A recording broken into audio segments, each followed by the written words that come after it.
Саламатсыңарбы менин сүйүктүү, кымбаттуу окуучуларым. Кутмандуу күнүңөр менен.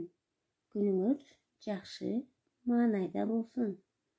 Баарыбыз күнгө карап бир жылмай алалычы. Азаматсыңар балдар, ар дайым жылмайып жүрүшүңөрдү каалайм. Силерге жагымдуу маанай, ар дайым жылмайып жүрүү, шайыр болуу силерди ийгиликтерге жетелейт. Андыктан ар дайым жылмайып жүргүлө балдар. Азыр мекен таануу сабагы балдар. Баарыбыз китепти ачып, 22 бетти ачабыз. Сабагыбыздын темасы жердин формасы. Сабактын максаты. Жердин формасы жөнүндө билесиңер. Байыркы глобустун моделин жасай аласыңар.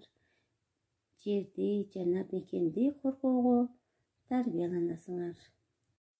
Балдар, адамдар көп мезгилге чейин жерди жалпак деп ойлошкон. Алар жер сур пилденин үстүндө орношуп, ал эбегейсиз чоң ташбаканын үстүндө турат дешкен.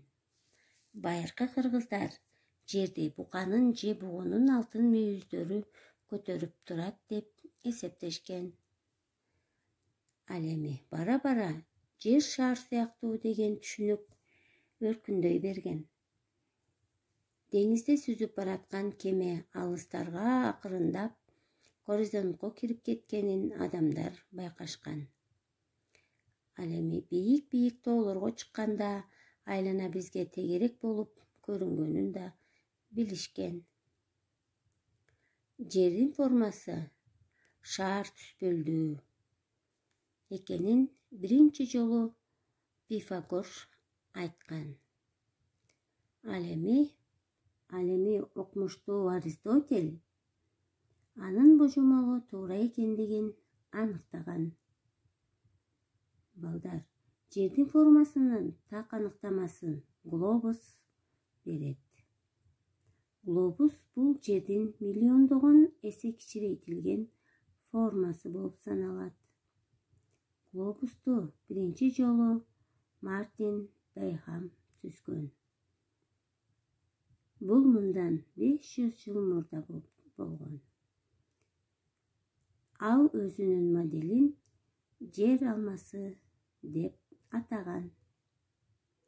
Жер алмада адамдарга белгилүү болгон кургактагылар көрсөтүлгөн. Глобус деп кийин аташкан. Балдар, төмөндөгүнү эстеп калгыла. Жер шарга окшош деген божомолду биринчи болуп ким айткан экен? Пифагор. Ал эми Аристотель анын божомолунун туура экендигин далилдеген. Глобус жердин модели. Балдар, саламатта калгыла.